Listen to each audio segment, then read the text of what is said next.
इस वक्त एक बड़ी खबर सामने आ रही है। कांग्रेस के सीनियर लीडर मोती वोहरा का इंतकाल हो गया है। दिल्ली के स्कॉट अस्पताल में मोती वोहरा का इंतकाल हो गया है। 93 साल की उम्र में मोतीलाल वोहरा का इंतकाल हो गया है।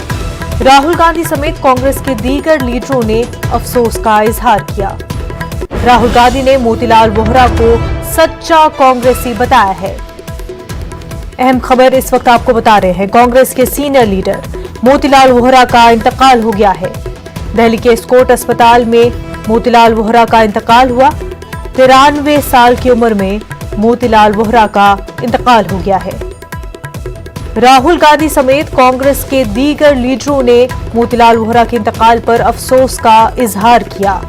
राहुल गांधी ने मोतीलाल वोहरा को सच्चा कांग्रेसी बताया है।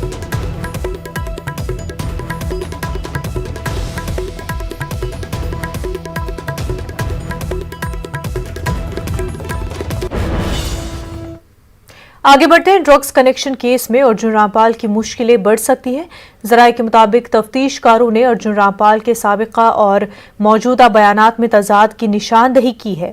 तफ्तीशकारों को शक है कि जो दवा छापे के दौरान अर्जुन रामपाल के घर से बरामद की गई थी, जिस पर अदाकार ने सफाई में नुस्खा पेश किया था, वो नुस्खा फर्जी था। अगर एजेंसी ये साबित कर सकी कि नुस्खा नकली था तो अर्जुन रामपाल की मुश्किलों में मजीद इजाफा हो सकता है।